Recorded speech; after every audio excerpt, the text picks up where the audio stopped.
Will you marry me? You're here! You left me for her. I'm sorry. Duke Adrian Ashford had already taken the engagement ring from its velvet box.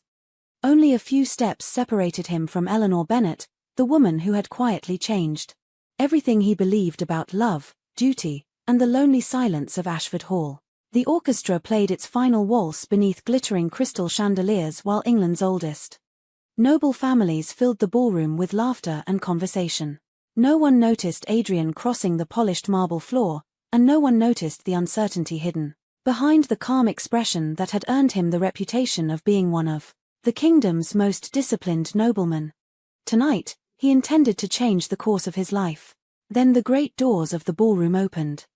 The music stopped. Every head turned toward a cold autumn breeze swept through the hall as the chief footman announced a name that no one believed they would ever hear again. Lady Charlotte Pembroke has returned. 15 years earlier, the young woman had disappeared while traveling across the Channel with her family. The sea had claimed the ship, and England mourned the loss of one of its most respected noble families.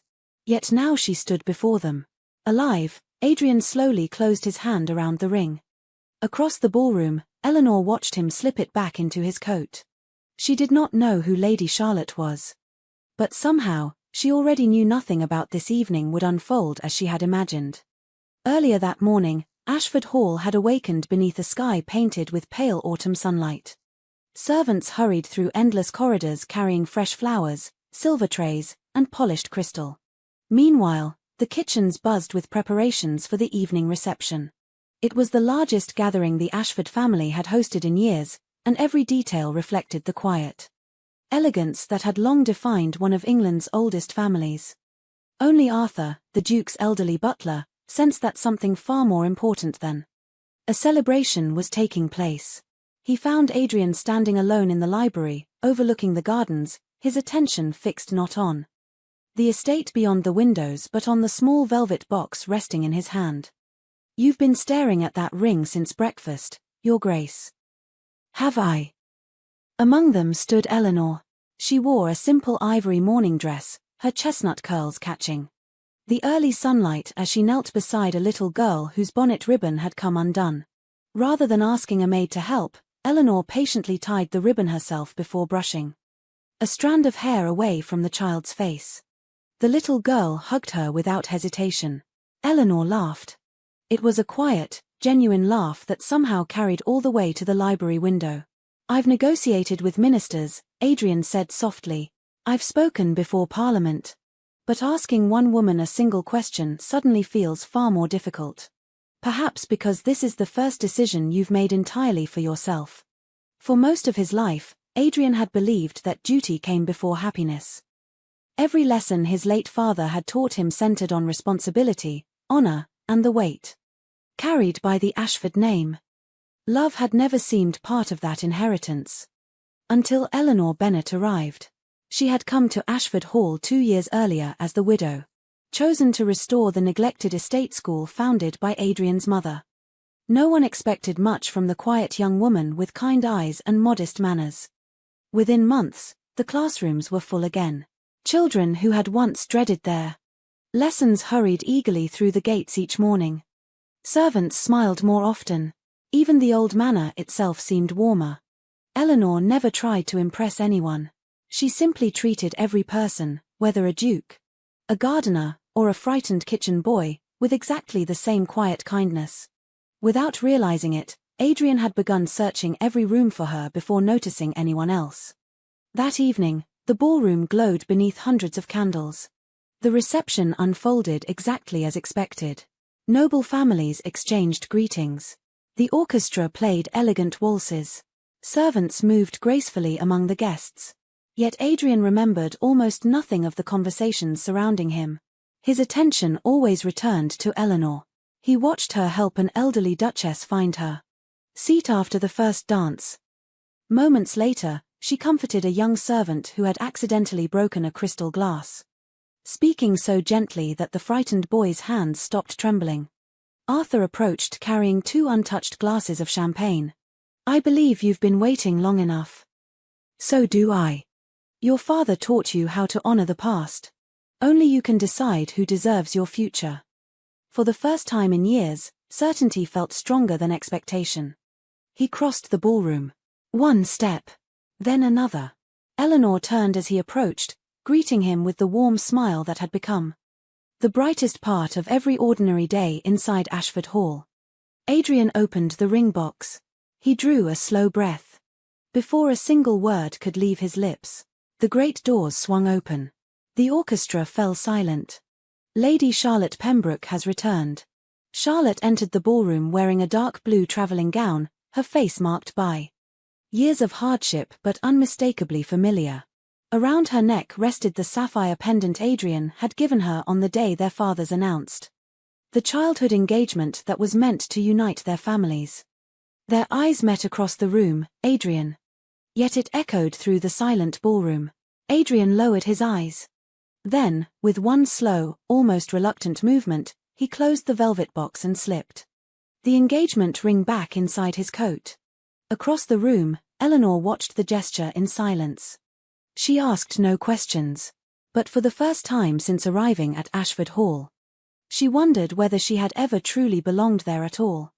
Morning arrived beneath a sky of soft grey clouds, yet Ashford Hall no longer carried the quiet warmth Eleanor had come to associate with home. The servants still moved through the corridors with practiced grace, fireplaces still crackled against the autumn chill, and breakfast was served precisely on time, but something invisible had settled over the manor after Charlotte's unexpected return. It was not confusion. It was expectation.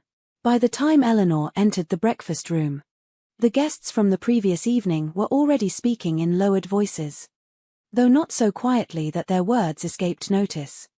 I always believed Lady Charlotte would return. To them, they were merely discussing the natural order of things. To Eleanor, every sentence felt like another reminder that she had unknowingly stepped into a place that had never truly belonged to her. She greeted the guests with the same gentle courtesy she always had before quietly leaving the room, unwilling to remain where every conversation seemed to revolve around a future in which she no longer existed. Charlotte spent most of that morning receiving visitors. Noble ladies embraced her with genuine tears, while elderly gentlemen spoke warmly of her parents and the years they had believed the Pembroke family lost forever. She accepted every greeting with grace, yet behind every smile lingered the quiet exhaustion of someone who had survived far more than anyone around her could imagine. Adrian watched the scene from a distance. He was relieved that Charlotte had lived. Anyone with a conscience would have been. But relief was not the same as certainty. For years he had mourned a memory. Now that memory stood before him as a living woman. While the future he had almost chosen the previous evening felt suddenly farther away than ever, Arthur found him standing alone in the conservatory overlooking the gardens. You haven't slept. Neither of them spoke for several moments. Finally, Arthur broke the silence. Childhood promises are beautiful, Your Grace. But adult hearts are rarely so simple. My father believed honor meant never turning away from one's word. He did. Your father taught you how to protect your families. Life will ask whether you also know how to protect another person's heart. Routine had always brought her comfort. Children rarely cared about titles or ancient promises. They only cared that someone listened. As she helped a young boy practice his reading, he suddenly looked up from the page. Mrs. Bennet. What makes you ask that? If that happens. She smiled instead. A good teacher never forgets her students. Eleanor was not. For the first time since arriving at Ashford Hall, she allowed herself to imagine life somewhere else. The thought hurt far more than she expected. That evening, another small gathering was held in the drawing room.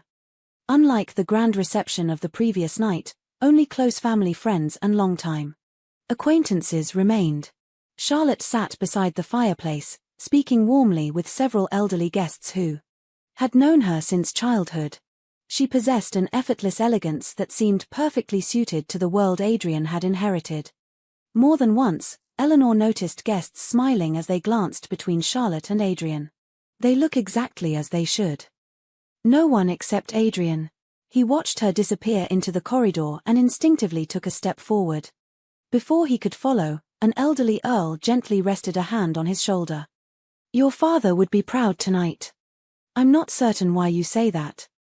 "Because England remembers promises, my boy. Some engagements are larger than the two people involved." Adrian understood then that Charlotte's return had changed more than his own future. Every noble family in that room already believed the decision had been made. Late that night, as the manor finally grew quiet, Charlotte wandered into the library searching for a book she remembered reading as a girl. The room had changed very little. The same towering shelves. The same fireplace, the same portrait of Adrian's father above the mantel. As she reached for a volume resting near the writing desk, something caught her attention.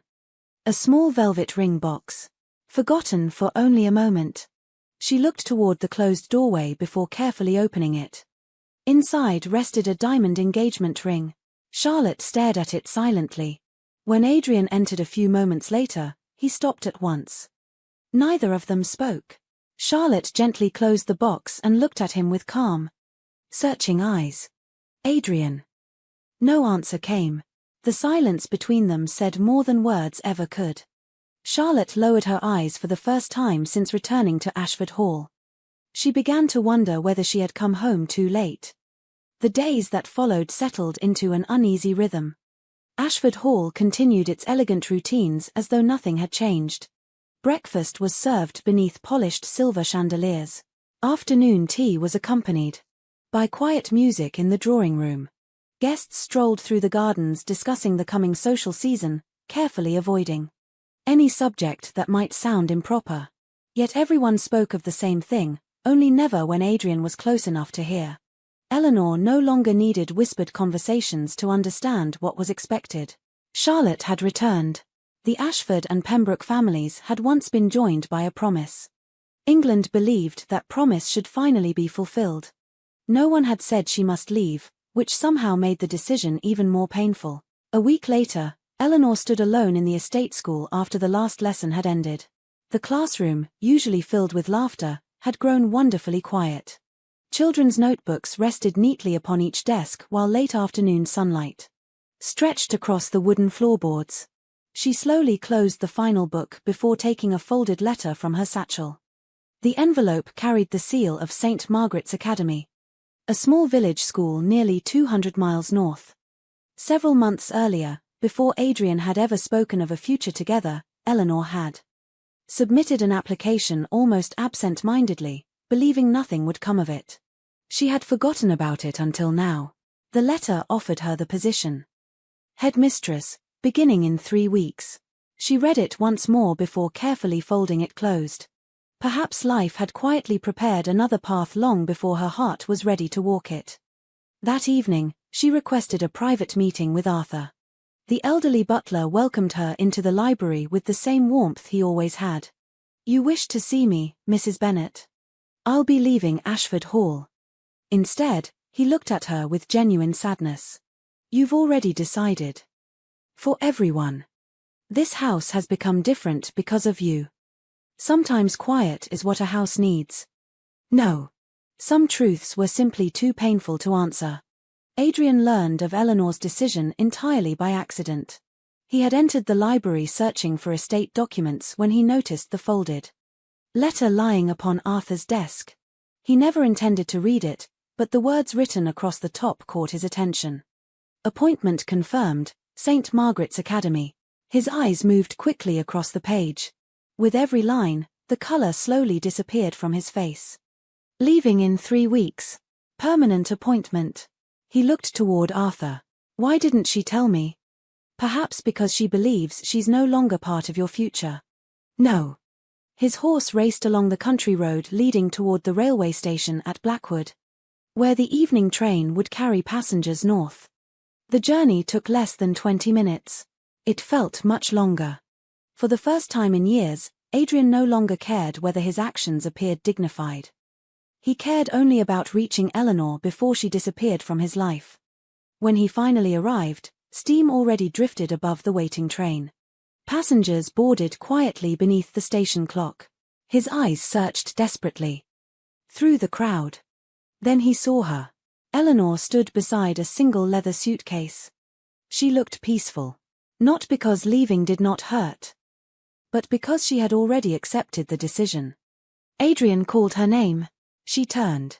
For one brief moment, hope flickered across her face. Then she remembered Charlotte. The hope quietly faded. He stopped only a few steps away, struggling to find words that suddenly refused to come. I read your letter. I think I should. No. Passengers began climbing aboard. Eleanor. You don't owe me an explanation today. Eleanor picked up her suitcase. Adrian reached out instinctively. His hand stopped in midair. He had no right to ask her to stay.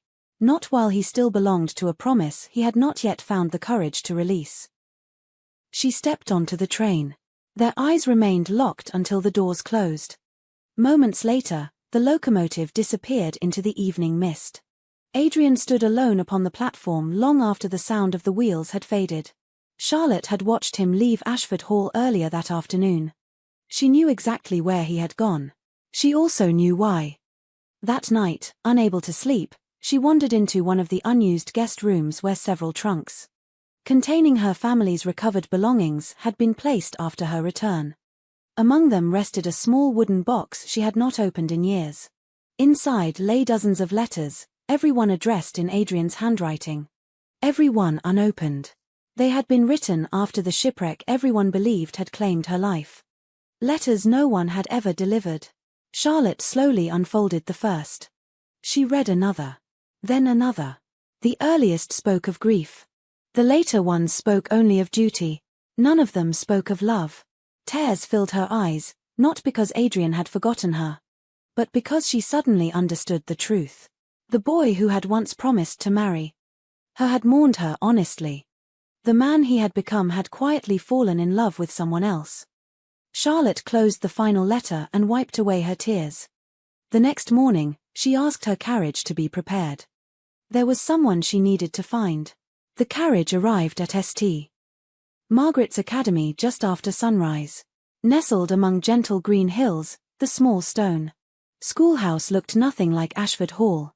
There were no marble staircases or grand portraits lining the walls, only neat flower beds, white painted windows, and the cheerful voices of children beginning their lessons.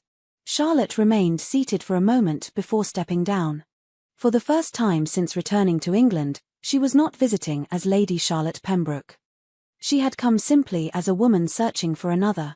A teacher led her toward the modest library where Eleanor was arranging books upon newly built shelves. Eleanor looked up in surprise. For a heartbeat, neither woman spoke. Charlotte was the first to smile.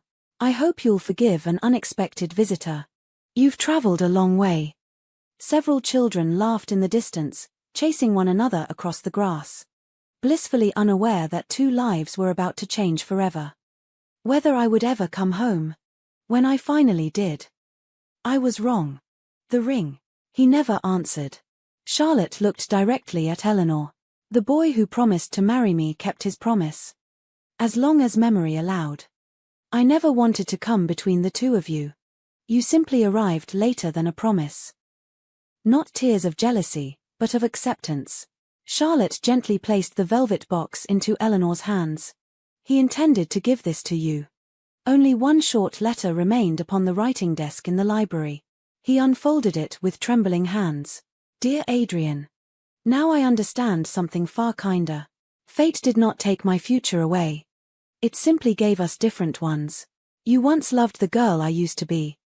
There is nothing shameful about that. But the woman standing beside you today is no longer that girl. And the man reading this letter is no longer the boy who made me a promise. Please don't spend the rest of your life honoring yesterday while losing tomorrow. Charlotte. Adrian read the letter twice. Then, without calling for servants or preparing another carriage, he rode toward St. Margaret's himself. The afternoon sun bathed the school gardens in warm golden light when he finally arrived. Eleanor stood beneath a flowering apple tree, helping two young girls hang painted birdhouses among the branches. She turned at the sound of approaching footsteps. Neither of them spoke immediately. There was nothing left worth hiding. Adrian stopped before her. I've spent my entire life believing that keeping every promise made me an honorable man. I never realized I was asking other people to carry promises they never made. I cannot change the past. No one can. Once again, the small velvet box rested in his hand. This time, he did not kneel immediately. He looked into Eleanor's eyes first. I came here today. I came because I finally chose for myself. The children, sensing the importance of the moment, quietly wandered toward the schoolhouse. Adrian opened the ring box. Eleanor Bennet. But I can promise that from this day forward. Not from sadness, but from the overwhelming relief of hearing the words she had long ago stopped hoping to hear. She placed her hand gently in his. Yes. 1 year later, Ashford Hall welcomed visitors for a very different celebration. Charlotte had founded a small charitable home for orphaned girls on land donated by the Ashford estate.